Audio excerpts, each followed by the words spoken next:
All right. Well, since we're in a bad mood, let's talk about the worst movies of 2023, Jeremy. Right, The right. worst movies, You're okay? dressing up in lingerie before your mirror at home, tucking your dick between your legs, imagining you have a vagina. Worst of 2023. I wonder what Jordan Peterson's worst of 2023 would have been.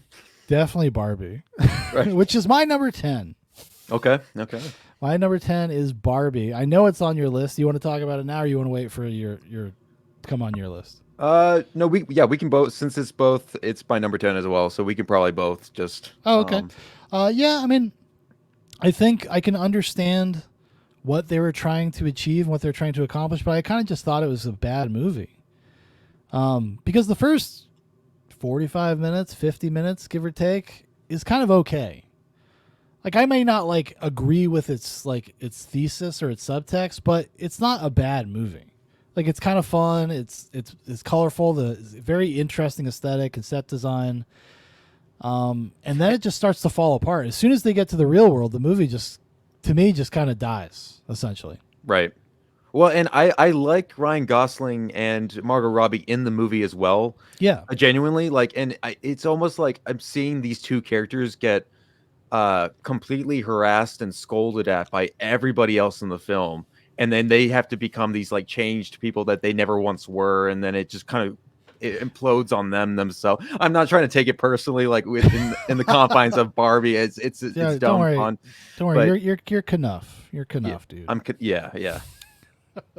But No, like I'm yeah. I'm sorry. no, but it's just like almost like the innocence of those two main leads was just kind of completely stripped of them at that certain point, and then there's just no going back now. They're gonna Well, make yeah. sequels, and they're gonna And that's kind of the, I will say this: if there's one like positive takeaway, I mean, I think kind of its gender politics is kind of gross and weird, oh yeah, yeah, but I will say this: at the very least, it affirms like femininity as being a real thing, yes, and that a woman goes to a gynecologist. I don't know if anybody caught that at the end of the movie. She goes to a fucking gynecologist. So I think that's, in a weird way, that's kind of planting a flag in in current year. That's planting a flag, but it seems like it kind of went over the usual suspects' heads. Like, don't right. you understand? Like, Barbie's a real woman now. She has to go to a gynecologist.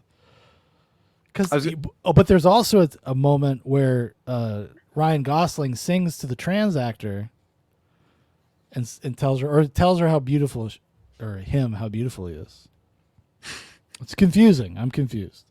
right. But yeah. Yeah, no, I was gonna say like it.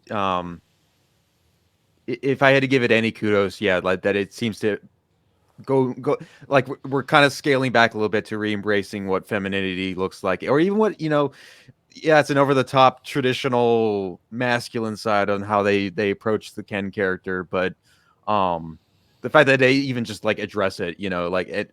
Yeah.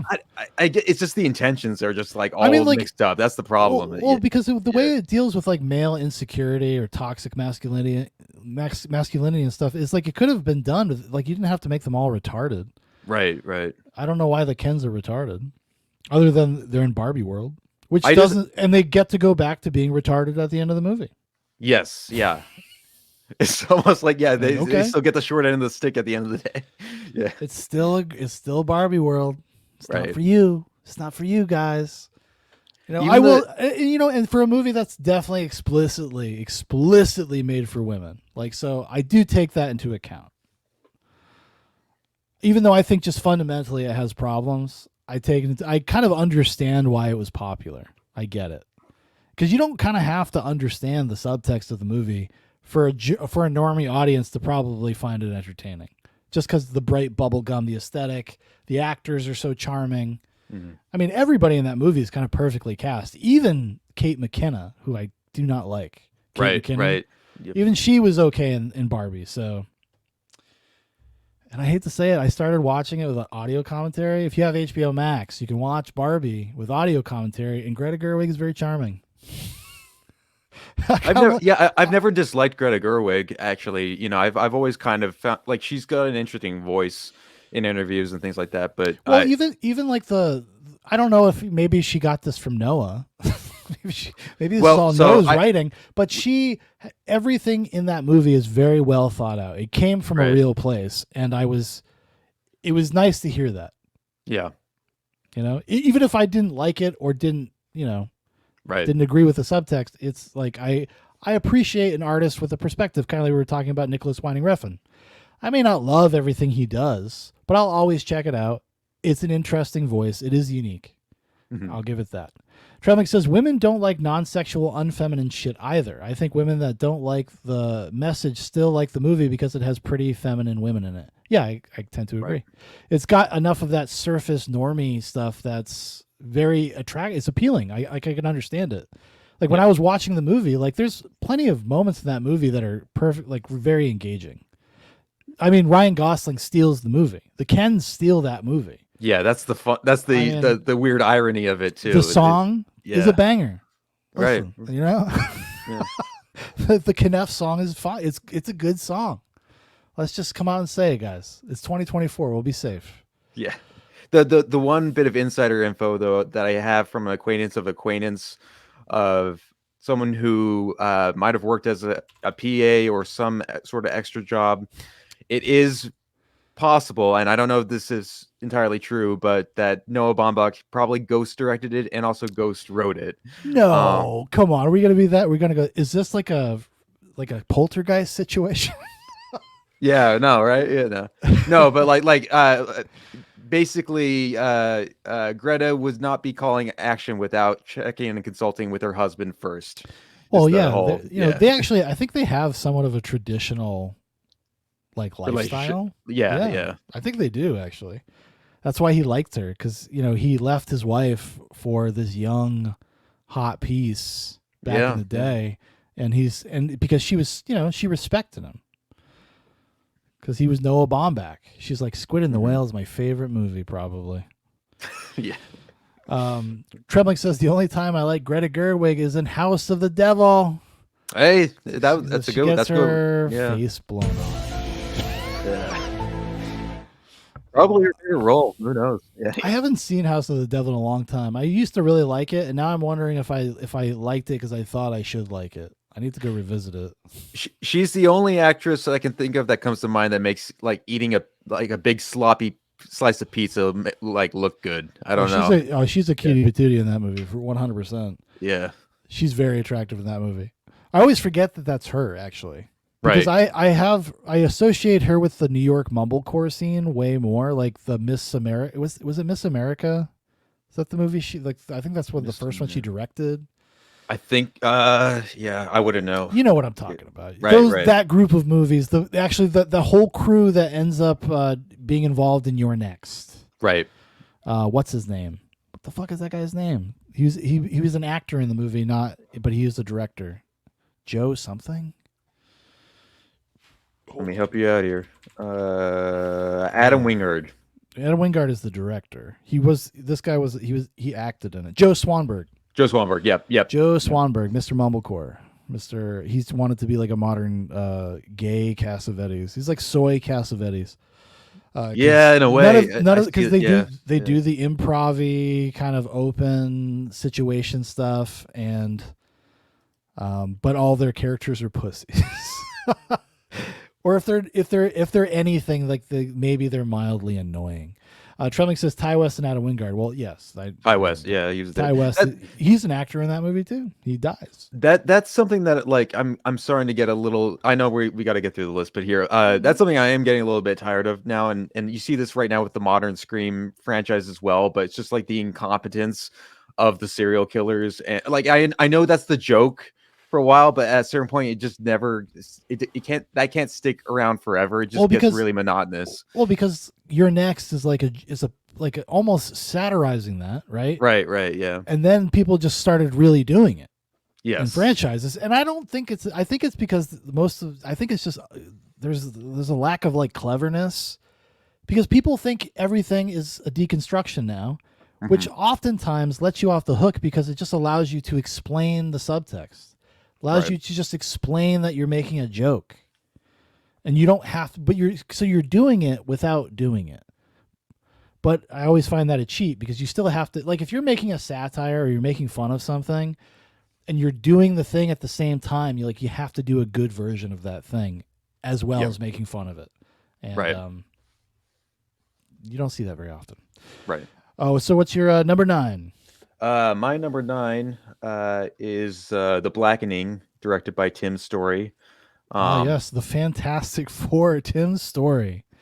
A group of black friends reunite for a Juneteenth weekend getaway, only to find themselves trapped in a remote cabin with a twisted killer. And it's another one of these, like we've just been talking about, just another one of these kind of like tired but trying to be topical, speak on recent issues in America, and not do a very good job, or very, very honest, or even very funny, like portrayal of that, Yeah. So I'm telling you, Hollywood is trying to give itself permission to walk away from woke virtue signal bullshit. Right, yeah. It's another one of those movies because it's like commenting on it. Actually, this one was actually kind of good. Was Bodies, Bodies, Bodies? Did you see that? I still need to check that one out, but I do want to see it. Yeah. It's like maybe the first like real Zoomer movie. Right. It's very much that, but it's actually pretty good. I was very surprised. I was very pleasantly surprised, and it successfully does what we were talking about. But yeah. But yeah, and I think it's trying to kind of live up to, I guess, Jordan Peele's aesthetics in some ways as well, but it can't quite pull it off. Well, and Jordan Peele, is it doing it to reference Jordan Peele because he's a black director? I mean, it makes sense. That's the only. I don't like that. My mind's going there sometimes, but that's where I'm thinking. Well, I mean, but that would be the point. That would be the point right. that it would try to ape the style of like a popular black director. I mean, it's yeah. The only other one that like stands like on the opposite end, but I'll always respect because he just does his own thing, he has his own craft, his own company, is Tyler Perry. I'm like, at least say what you will about like his more Adam Sandler style comedies, at least he's doing what he likes to do without anybody else chiming in. He's also not talking down to people. Exactly. Yeah. He makes things that relate to directly to the audience that it's intended to relate to. Like, and he doesn't. There's no preciousness about that. And sometimes that can actually be refreshing in a weird way.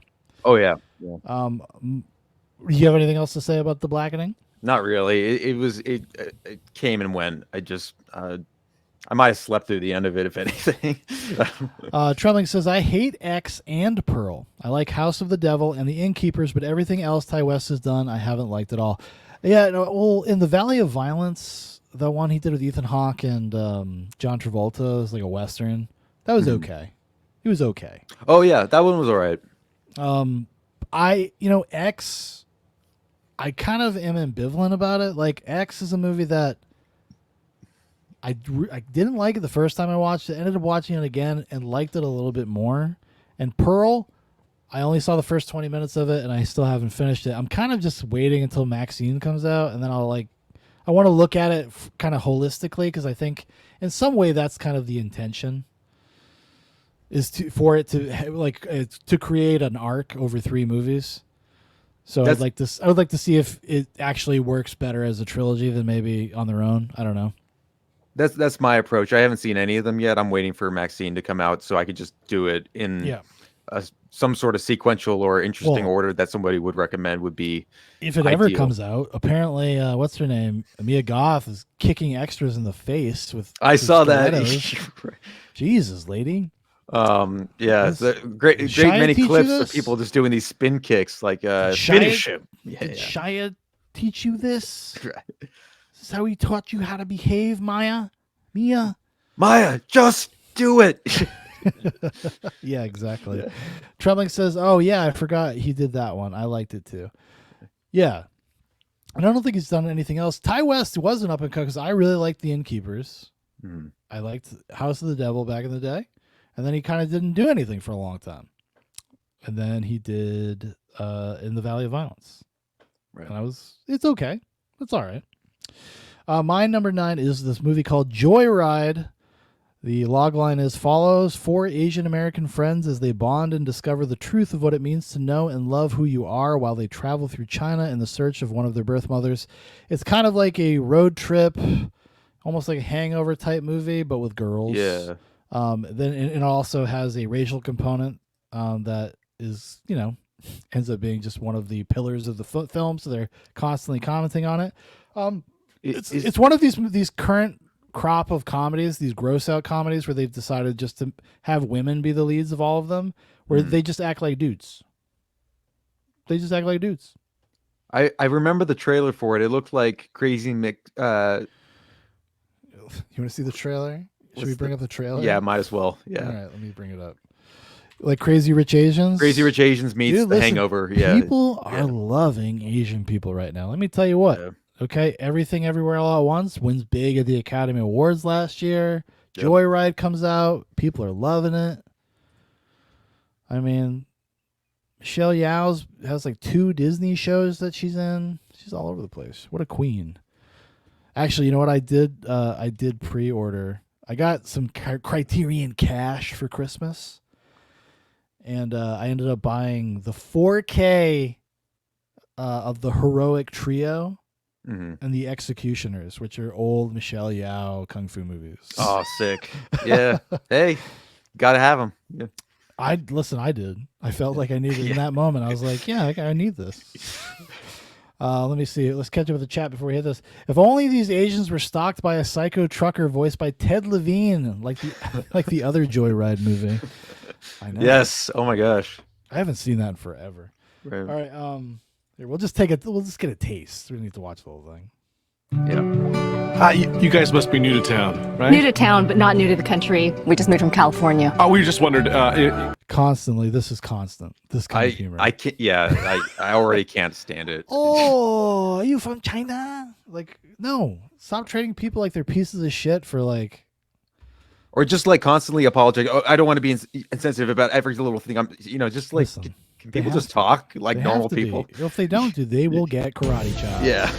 Right. Well, yeah. If you wouldn't mind if your daughter played with our daughter. Audrey, say hi. You want to play slide? Mm-hmm. You see, because they're Asians. They literally walked up to an Asian couple with their adopted Asian child and said, "We only want her to play with people that look like her."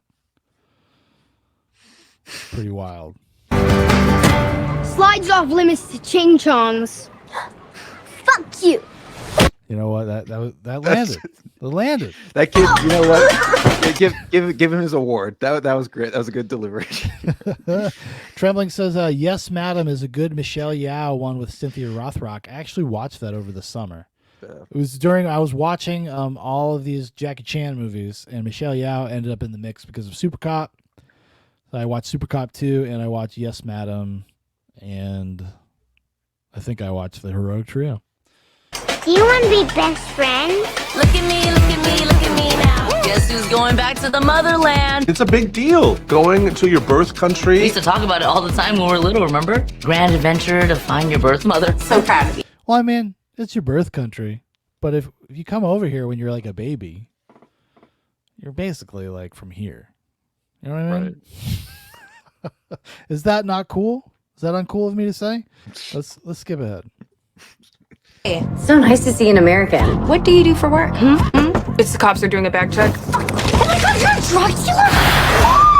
You're drug dealers now, bitches! What the fuck? Is that a condom? We can't get caught with drugs. Now, I have to say, it is very tiresome in the movie. Even if you think right now you're watching this, you're like, oh, it doesn't look so bad. It is. Is it really a lot of this constant like, oh my god, what's yes, going on? no, every fucking scene, Jeremy. Jesus. Like, because like I said, it's like road trip. It's like The Hangover, but they're just chicks, and they can put things in their vagina like drugs. You can't do that if you're a guy. You can only put it in your butt, dude. It's the only place you got to put it, which I think is just funnier. Okay, it's one of the reasons why women aren't funny, Jeremy, is because hiding things in your vagina is just not that funny. Hiding things in your butt, hilarious. Trelling says, is that Aquafina annoying chick? No, it's not. You are racist. No, I don't think Aquafina's in this, but I could understand. In China, we'll get jailed for life. Crazy, gotta go crazy. Go crazy. never come to Oh yeah, and also I think this trailer shows you like the whole movie. Did this movie do well? But anyways, Did- no, it didn't. it didn't do well in China? like no, in China, I don't know. I don't know if it did good in China. I don't know about that. I haven't checked that. But in America, it did not do well. It Okay. bombed. And you know, I'm not even gonna lie, guys. I definitely watched again. Yeah. So, anyways, number Wow. 8, Jeremy. Number 8 for me, I've got Skinamarink, directed by Kyle Edward Ball, and his $15,000 budgeted horror analog epic. Yeah, he filmed it at his parents' house. Yeah, yeah. He knew those kids. He knew that family. That everybody's.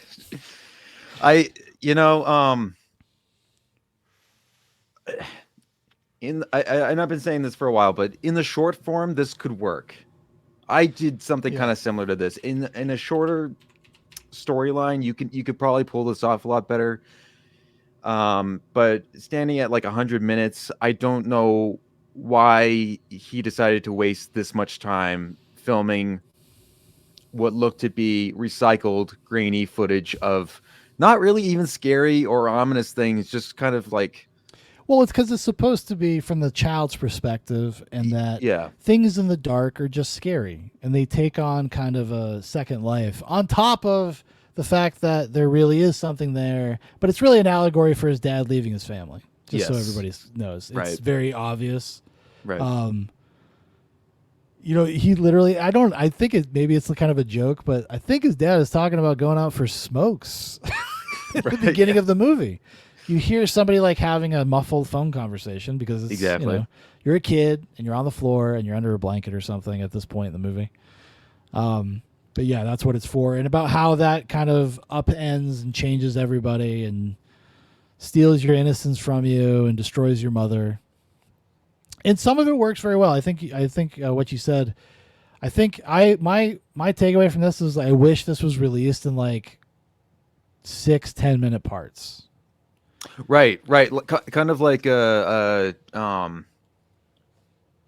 could see like a Marble spin-off, Hornets. Like, I was about to say like just like that, and also just something like they've got to mix it up a little bit with the visuals though too, because apart from like a lot of the grain that you're seeing here in the footage, but it looks cool. Like in moments, it does look cool, but it takes a long time to get where it's going sometimes. Which I get. I can appreciate that's the point. But right, if there was a sequence, you know, I kind of wanted this because that would have at least alarmed me and probably the audience I saw it with. But if there was a sequence where everything just kind of like lit up and like got really bright all of a sudden, that would have actually terrified me. After like watching a long sequence of all of these very, I mean, they're kind of like what you're seeing right now, like in this is like, it's not too far off from the movie. It's like, well, honestly, the experience of the movie is like this because it's a lot of this random kind of observations of mundane things that kind of, I think he thinks if you stare at it long enough, like when you're a kid, it becomes sinister. Right. So like, you know, that's kind of the experience of being a child or whatever. I remember like, I used to go to a Catholic elementary school. And when you were sick, and it was taught by nuns, it was like actually on like a monastery, nuns and brothers and stuff like that. Those were all the teachers and everything. And if you were sick and you needed to go lay down, they didn't have like a nurse's office, so you'd go up and lay down in their library. And they would let down the shades, shut off the lights, and it would be kind of dusk, kind of like this lighting. Right. And there was a bunch of religious statues around. And you stare at the religious statues, and then they become terrifying at some, like, you know, you're a little kid, you're like 7 years old, 6 or 7. It becomes scary. Right. So I think he's trying to recreate stuff like that in the movie. It didn't really work for me. There was a few moments that got me, for certainly, but sure. But I don't think, I kind of agree. I don't think it overall works as a movie. Yeah. Yeah, you know.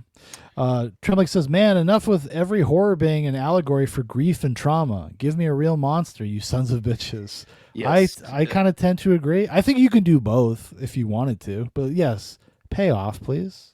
Right.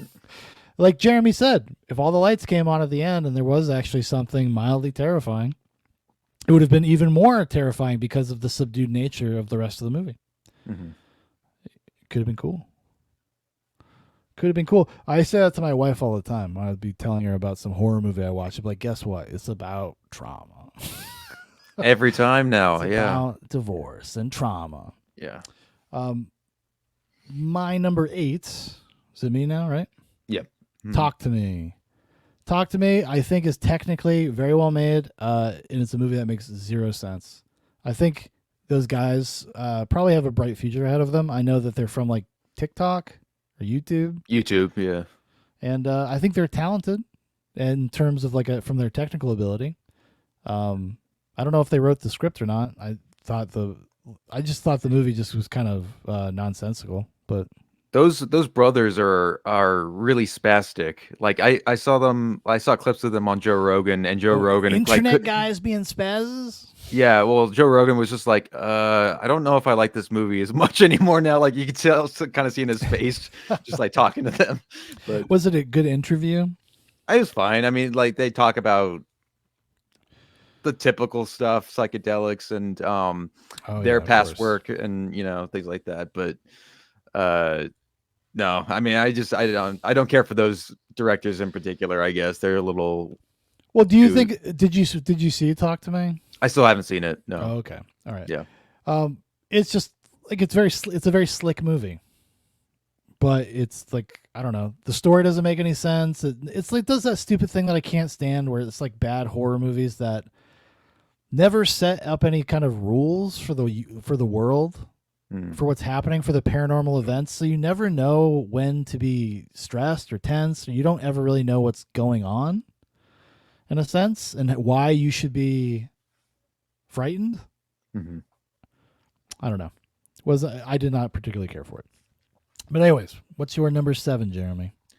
My number 7, and it wound up here, and I forgot that I had seen it so much earlier on, because there was like a limited screening before it was making a regular showing. But Past Lives, A24's Past Lives, directed by Celine Song, who yeah, I think this is her first feature film. I believe so, yes. And I'd forgotten about it when I first watched it because it was just like wound up. I saw it with a group and just really kind of came out thinking like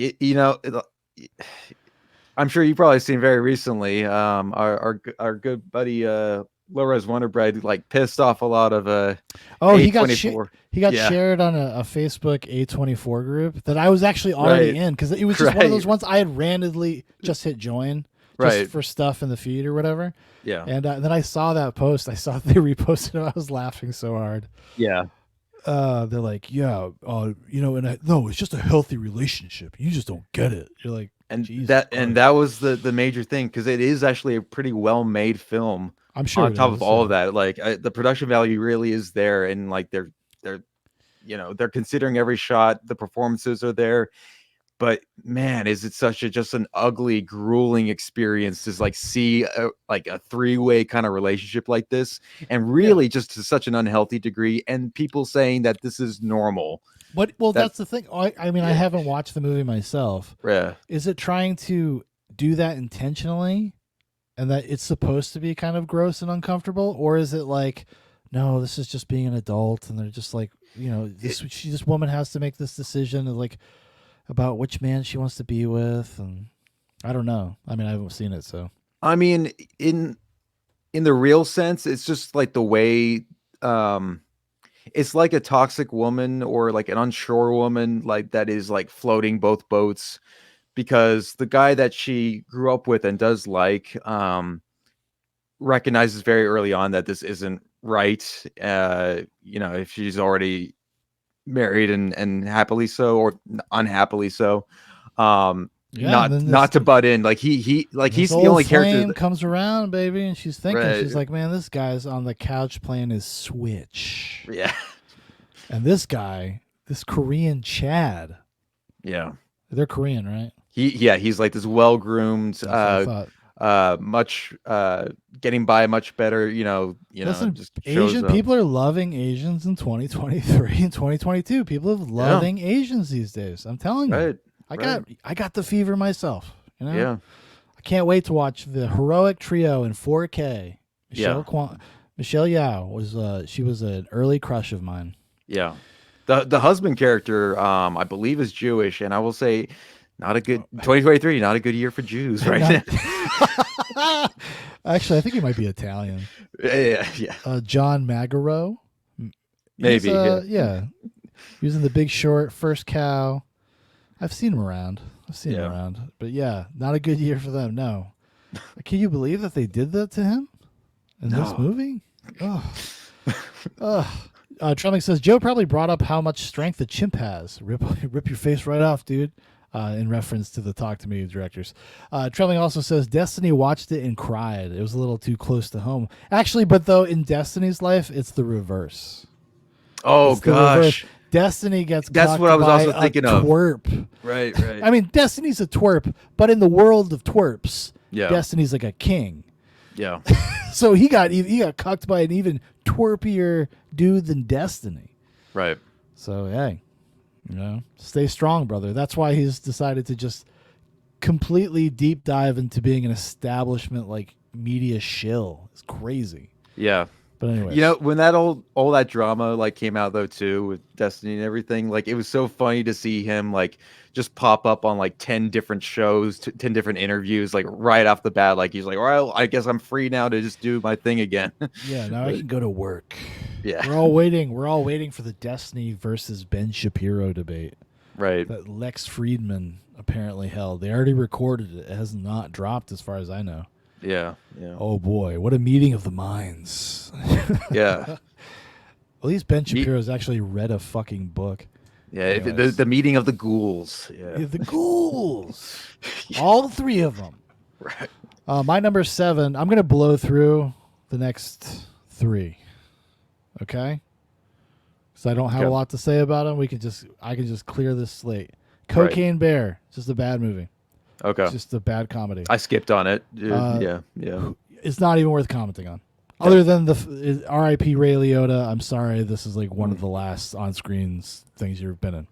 I can understand why he took the role, and he's very funny in it. Yeah. And the parts that he's in, and there is one sequence that's good.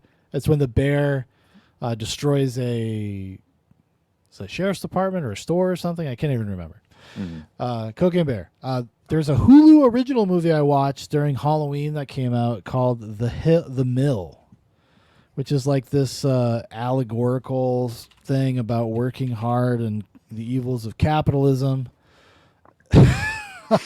and how you should work hard but not too hard. It's stars Lil Rel Howery, and Pat Healy is the voice. He's like kind of like an omniscient God voice. Oh yeah. That's talking to this worker who's like at this mill that he has to like get to go around a bunch of times during the day or he dies.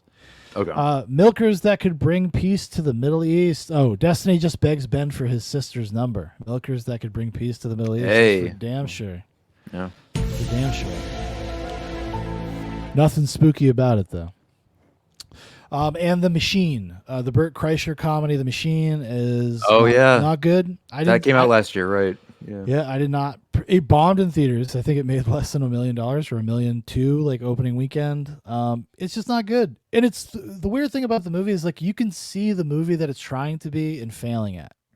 Like it's it just misses the beats. There's just something about maybe like in post, like the editing, just didn't work for me.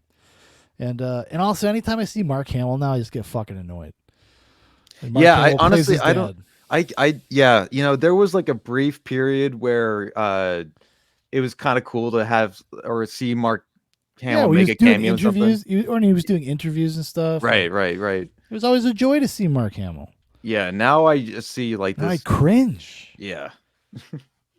Dude, like he reposted the Lincoln Project the other day. And gave them kudos for their work. The Lincoln Project. Like, Fuck. Anyways, you take it away, Jeremy. So you got just go. Yeah, so I'll rush through a few of these and then two, I guess. Number You're at 6. 6. My number 6 is Renfield as well, and we kind of already briefly talked about it, but yeah, it feels like one of those like late 2007 sort of just. It's like Wanted.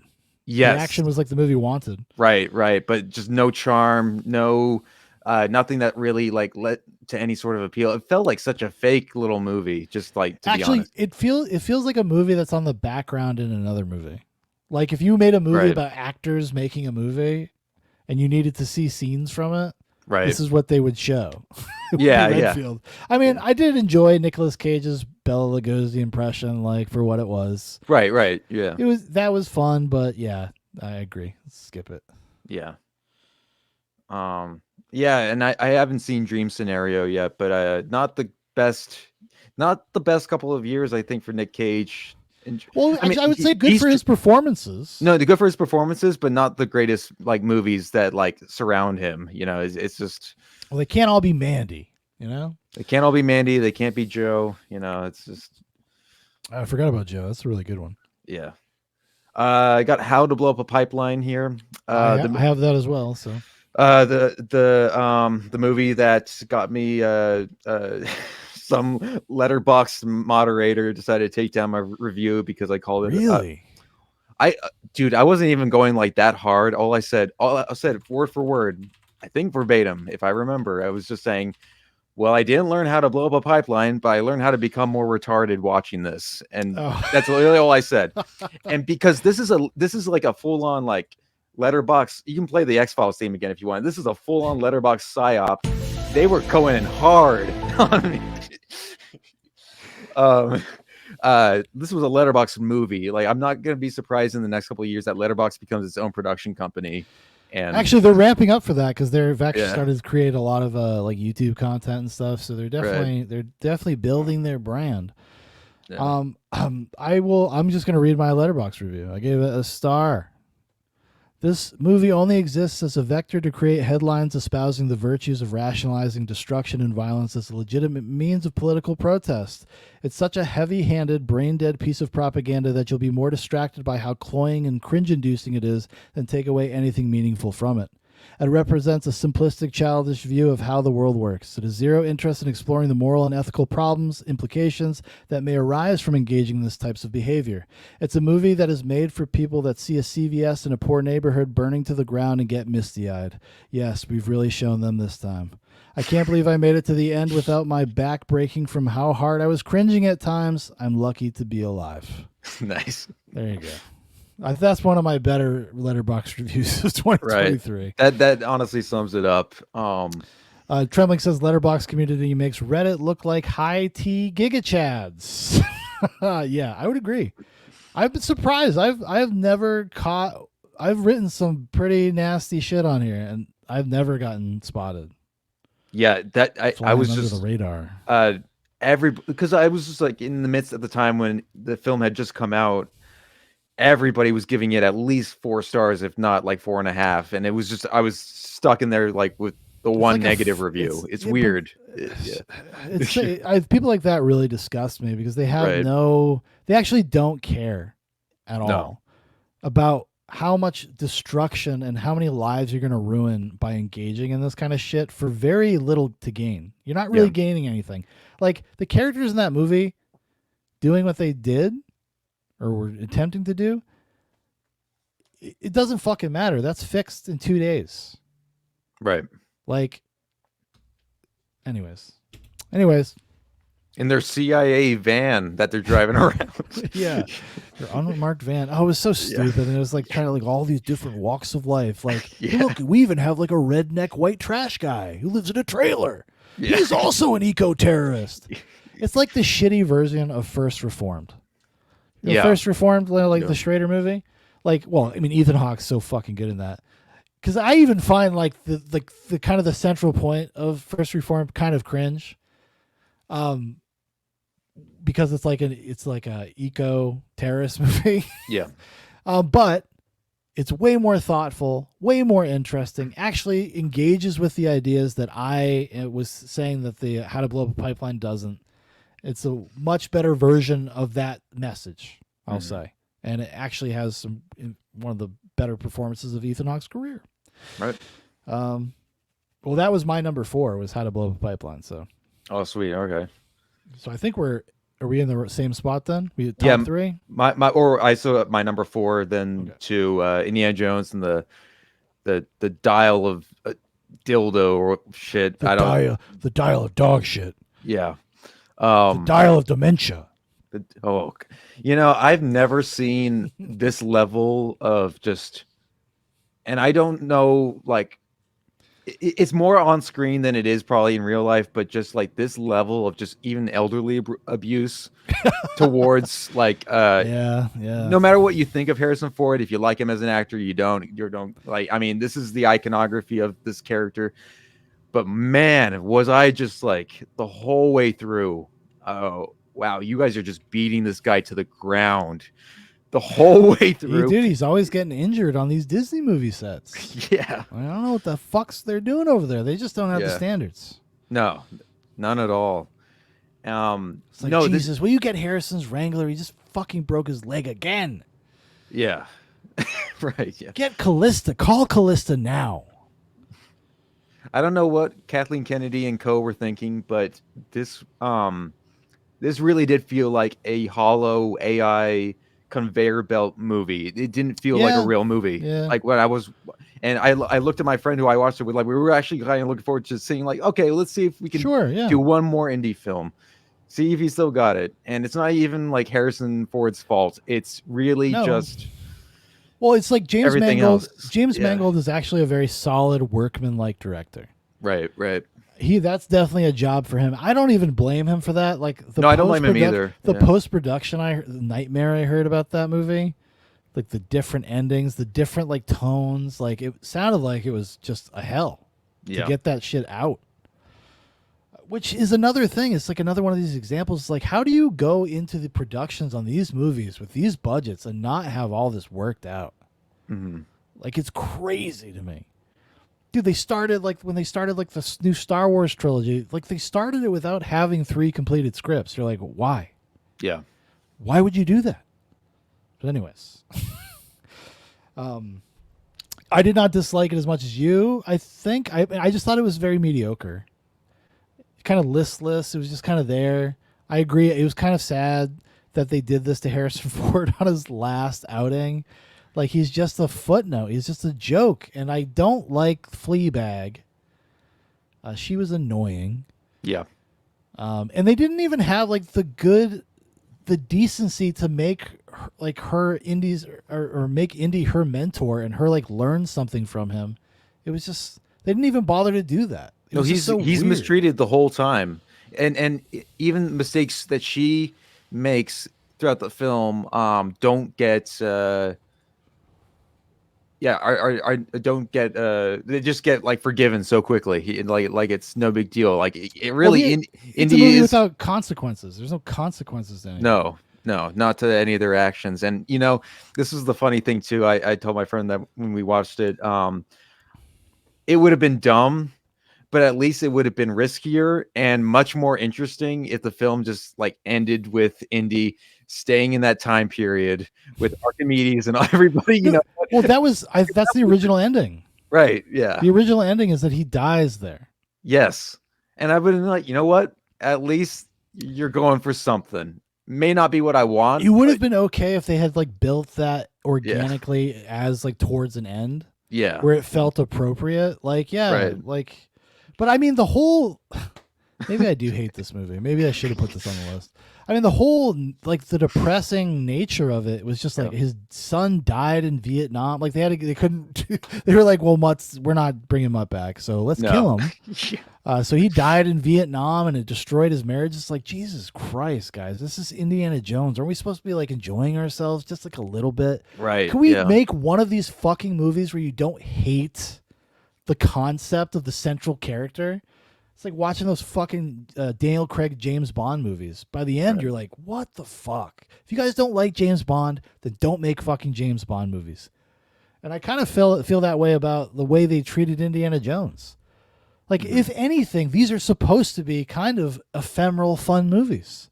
Yeah. And they just couldn't help themselves. Do another dumb fucking deconstruction of the mythology of Indiana Jones. Yeah. And I just really There was just sick of it. It's just boring at this point, and it's ghoulish. even Crystal Skull, which, problems It's aside, looking better now. it's looking better now, dude. and it still feels like an actual film. It There's feels like never an Indiana Jones movie. there's never one like moment when like Indiana Jones is like socking it to somebody's face and like that music chimes in. There's none of that. There's No. really none. Well, there is a little bit like in the beginning when they Kind do of, like yeah. where everybody was praising it. Everybody was oh, I wish Yeah. they should have just done a whole movie like this. I Yeah. thought that was it looked awful.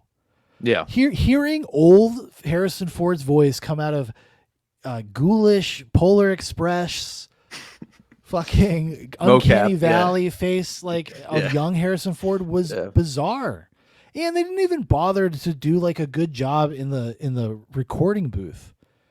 There's like how the end of the train sequence they end up in the water. Him and Toby Jones are in the water. Yeah. Toby Jones is like drowning. He's choking. He's trying to get out of the water because he's really in the water. And Harrison Ford is recording it, going like not acting like he's choking at all. He's just talking. I was like, what the fuck?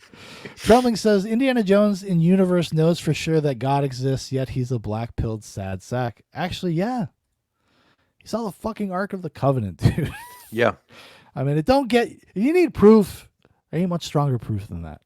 Yeah. Austin Calloway says, so true, Shaun. Craig Bond is depressing. Yeah, and you know what? It sucks, too, because Casino Royale kicks ass. The first Craig Bond is great. Yeah. And then by the time we basically get to Skyfall, it's over. It's over. Austin says, I haven't seen Dial of Destiny yet, but I wonder how it compares to A View to a Kill with old Roger Moore. A View to a Kill has more respect because it's like, no, we're going to let you be the character. Right. Yeah. Trembling also says the Holy Grail healed his dad. Sorry. Yeah.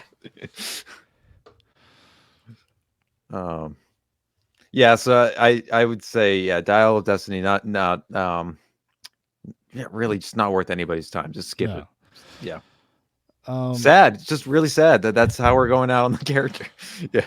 Yeah. Yeah. Yeah. Kind of is.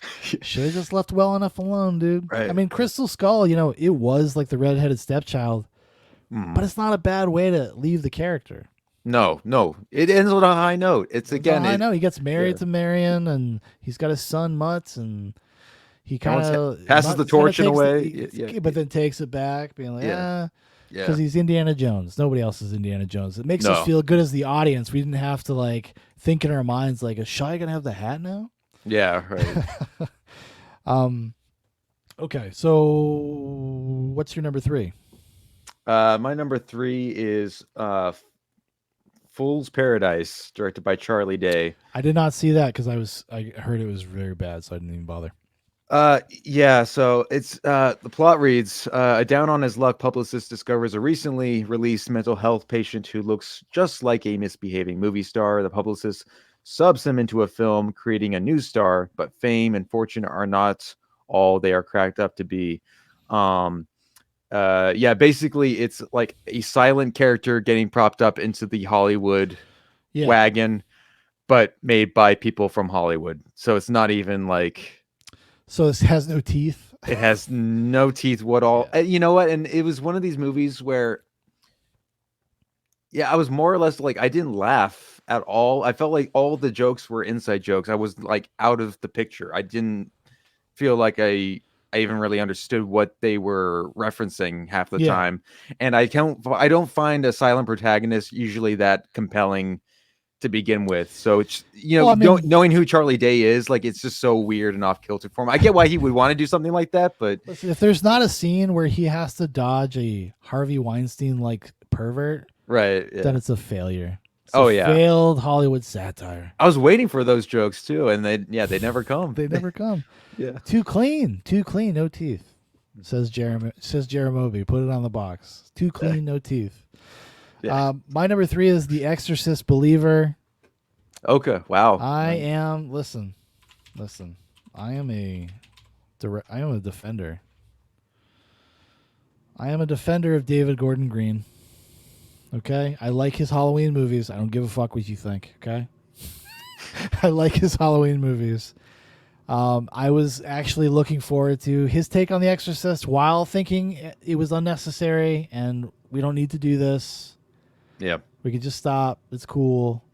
I was intrigued by the sequel instead of the reboot. I don't know. I was like, because I liked what he did with Halloween, so I was kind of like willing to go with it.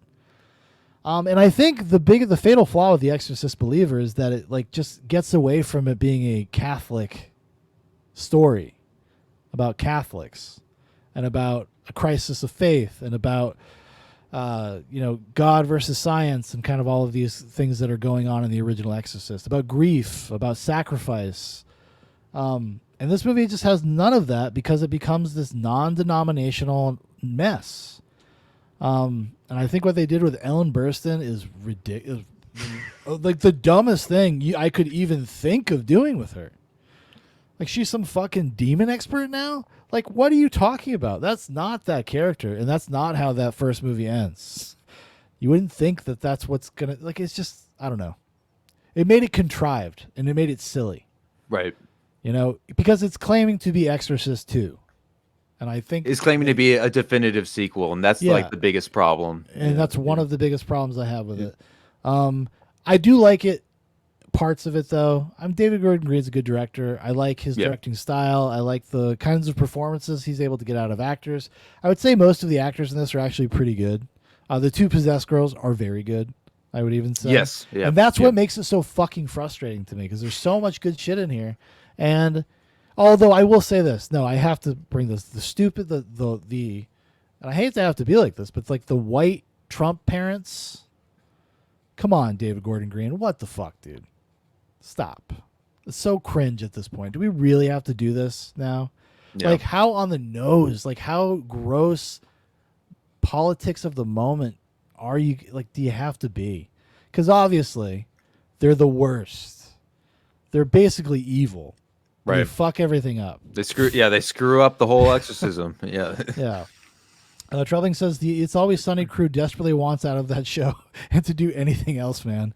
Well, it's been on for a long time. It's almost like that, just like the thing that they lean back on at this point. Yeah, they're all interested in doing other things. Actually, there's a hilarious clip with Glenn Howerton was on a podcast. I think a Katie Sackhoff's podcast, Starbuck from the 2004 Battlestar Galactica. And he was talking. He made a dad joke, and his son said, "Dad, you're not funny. Don't stop. You're not funny." He's like, "Well, son, most dads, you'd be right. But I have definitive proof that I am, in fact, funny. I have the longest running sitcom in American history. I've won awards. Yeah, buddy, I'm funny." But that's great. That's yeah. Oh, it's great. It's great. If you could just look up Glenn Howerton kids on like Twitter, the clip will probably come up. Right. But yeah, I don't want to belabor the point, but yeah, I was very disappointed in The Exorcist Believer, mostly because I think it really, I was shocked how much it seems like it doesn't understand The Exorcist and like made like a spooky horror movie. Yeah. So that was my problem because the original Exorcist is one of my like probably top 10 movies ever. I love that for sure. I've actually grown to love it more the older I've gotten. So yeah, I'll just like as a final note, like I will say I was softer to it when a lot of people weren't, but is it like unnecessary, flawed to shit in many regards. I did laugh, admittedly, with what they do with Ellen Burstyn's character, like full on. Like it seems like it does have that like Danny McBride sort of feel where like, oh, wouldn't this be really funny if we just gouged her eyes out or something like, Well, but I get where you're coming from. No, she goes into like the room and like the demon recognizes her. She recognizes the demon. I'm like, shut up. And then only to find out it's not even Pazuzu. It's not. No, it's another demonic lie. But they are going forward with the sequel, but David Gordon Green has stepped away from it, which I saw, don't yeah. I don't blame him. I don't think he was too stoked about the reception of the film. I mean, even critically, that movie got roasted, even by mainstream critics. Oh, you know what? That was one other show I forgot to mention. I did watch this recent season of oh my goodness. This is gonna that he directed. Him and Danny McBride. The Righteous Gemstones. Righteous Gemstones, yeah. Yeah. And I started season 3 and I haven't finished it, but sorry. I was gonna say it's okay, but not as good as those first 2 seasons. It starts to kind of deflate a little bit in quality. Yeah, actually, we talked about this privately. That's and right. I think the reason for that is because they're so wacky already. Yeah. They have no choice but to increase the wackiness, and now it feels like out of step. It's like too much. Yeah. It's gone too far to the wacky side. Yeah. Yeah. And it's not hitting you in the same way, because this is the one thing you can always I've always really appreciated about Jody Hill, David Gordon Green, Danny McBride. There's a real groundedness to their characters, even when they're kind of over the top and broad.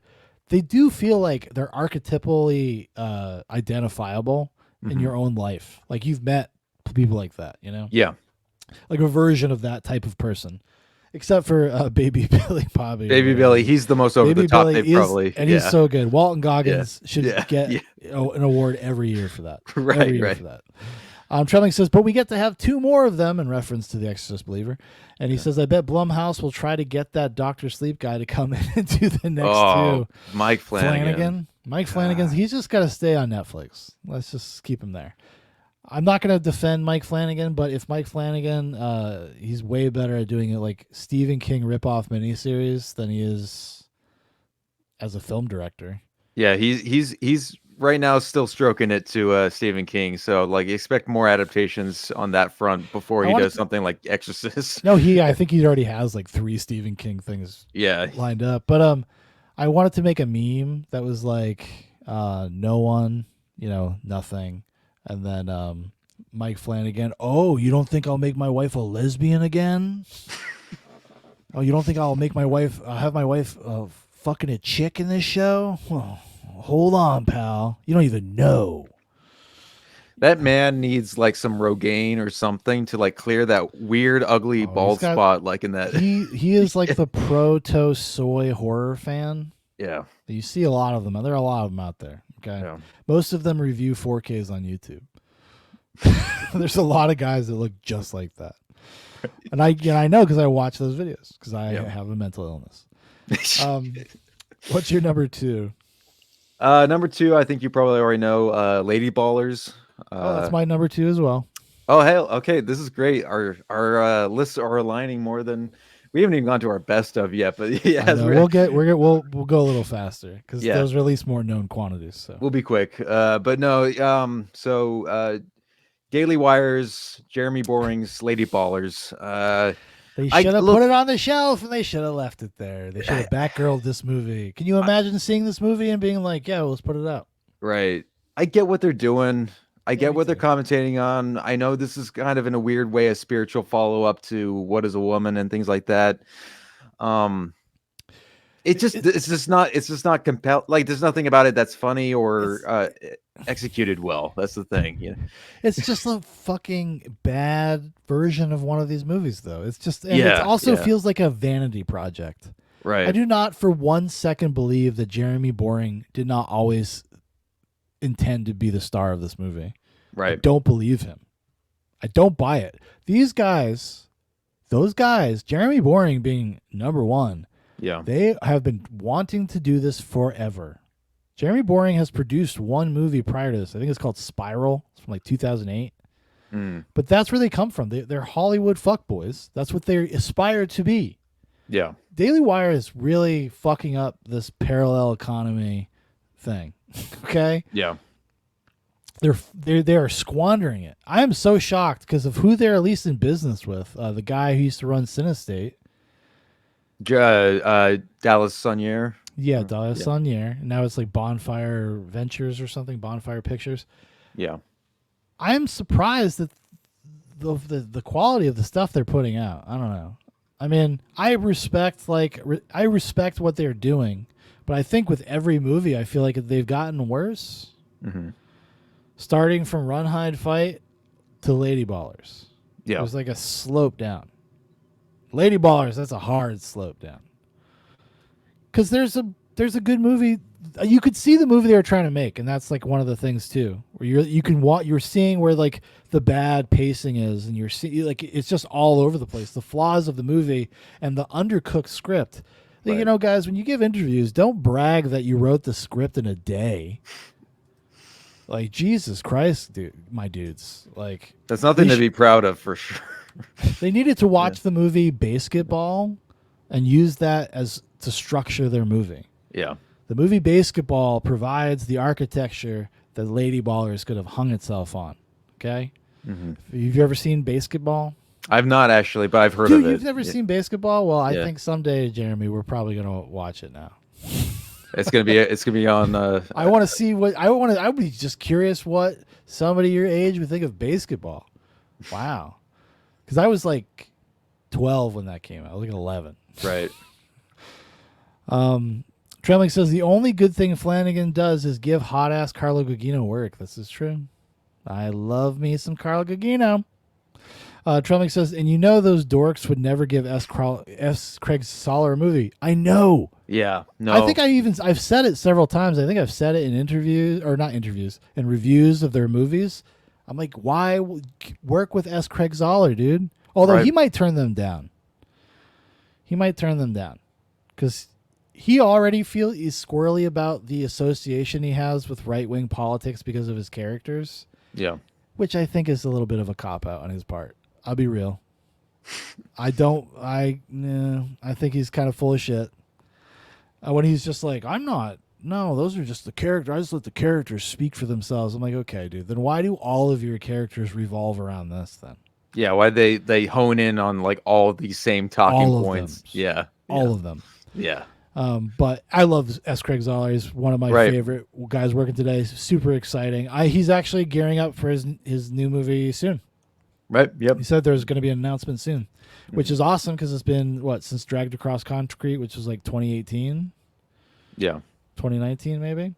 Tremlick says basketball or dodgeball, even bench warmers. Even bench warmers could have given Honestly, this movie some shape. Yeah. Yeah. Yeah. Like I'd rather watch Benchwarmers, 10 times over this. It's just, yeah.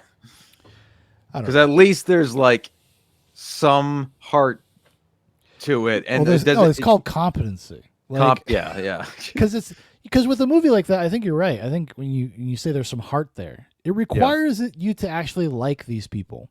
Mm-hmm. It has to have that warm feeling. Like it has to be, they have to endear themselves to us. If you're just doing gags, then you're like, it's kind of like the Disaster movie. Remember all those shitty parody movies that came out after Right. Scary Movie?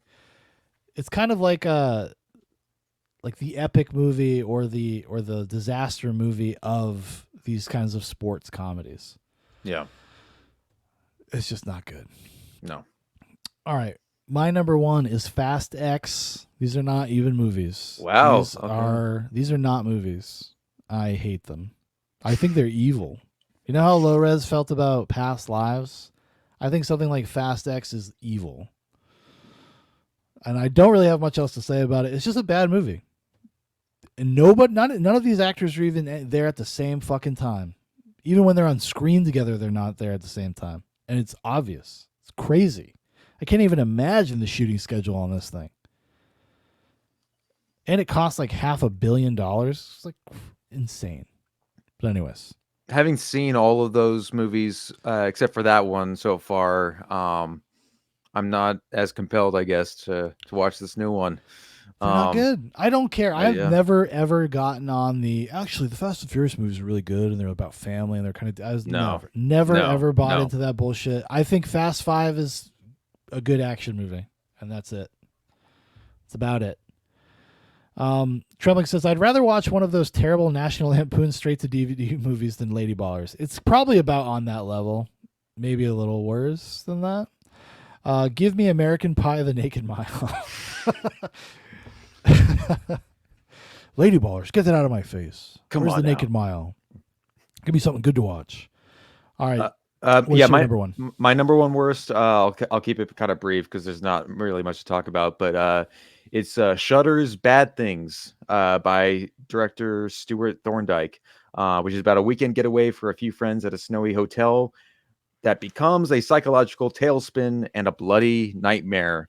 And this is like was propped up to be like the ultimate queer horror movie, I Oh, guess, of the nice. year, and it completely falls flat on its head Not right enough from the dick get go. sucking. Not enough. What? No, not even that. It's like uh genderless characters just like Yeah. killing each other and going stir crazy. Oh, is it Just got like? Is that like? Does it feel like it's all improv and it's like just annoying? right, it does. Yeah. And like I think most of their budget went to getting Molly Ringwald to come in for a few scenes. She's in the movie, Yeah. but that's about it. It's a mess. It's a nightmare. I don't even like. I want to throw up after watching it. To be honest. I'm disgusted by you. Yeah. Trendling says, has there been any Shudder originals that are good? Shudder originals that are good, or movies that there's maybe some that like Shudder acquired. Yeah, Isn't Dash Cam a Shudder movie? I think they acquired that one. I want to say, but Well, no, it's the guy who directed The Host. Right. It's the same director. I don't think they acquired it though. The Host was a Shudder original, and I didn't like The Host. Well, but, it's on Hulu, so I guess maybe it's not on Shudder.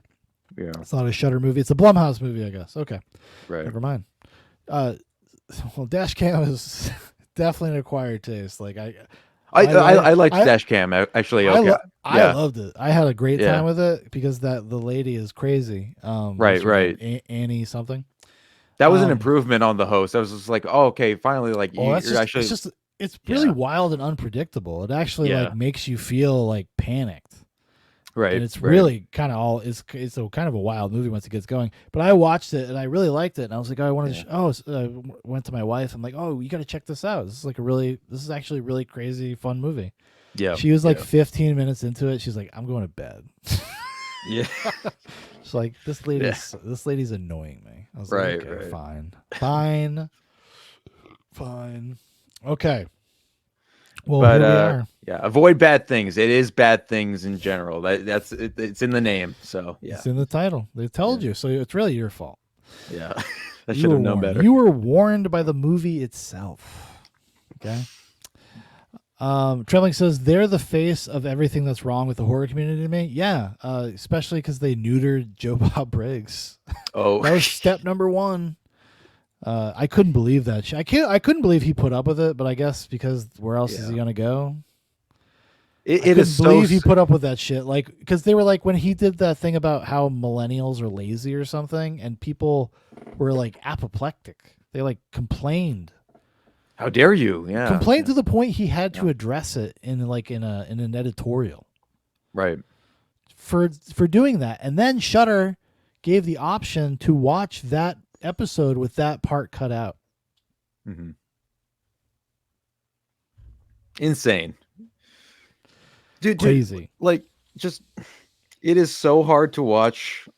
There's some Joe Bob episodes I have not even like gone through or clicked on or finished because it is so difficult to watch him not thinking that somebody's holding him at gunpoint to not say the wrong thing or something. Sometimes I think he's a little more savvy than that, but like no, of course, but still, like, you know, it's self-preservation. Like he's like, right. If he's not on Shudder, he's nowhere. I mean, this is really. I mean, for a guy that it was kind of niche and very obscure. I mean, this raised his profile in a way that it never would have before, and he has like a second life at his career, you know. And I think his being able to tour and do like Rednecks Save Independent Movies, right? That seminar that he gives, like that, he does that all the time now, right? Whereas before, I don't think that was a normal part of his life anymore, right? In fact, I think because he just writes books. He writes some true crime stuff like under his own name. Oh yeah. And I'm not I'm not bad mouthing him at all. No, like, by I the know way, that. it's the community surrounding him. The dude like actually like watched and it's Darcy. hey, there you go. She's the one. You watch what you say about that male girl. No, it's the community surrounding him. Like the Joe Bob, like he watched my short film and actually like gave me feedback. Yeah. That's like a rarity, like amongst people on his like level to Sure. even do something like that. And Yeah. so I'm thankful to him, Yeah. in that regard. He's But a very sincere guy in that way. 100%. Right. He really does love what he does. Like, right. Yeah. But it's just sad. It's just yeah. Trembling says, I can't watch it because when he says anything even mildly spicy, they have to cut to Darcy rolling her eyes. Yeah, they did. Right. Yeah. Because she has to acknowledge that, it's old man talk, old white guy talk, old Texas white guy talk, old Texas white libertarian guy talk. Trembling says, well, can't watch it too far, but that always annoys me. Yeah, I hear you. Yeah. So now we are at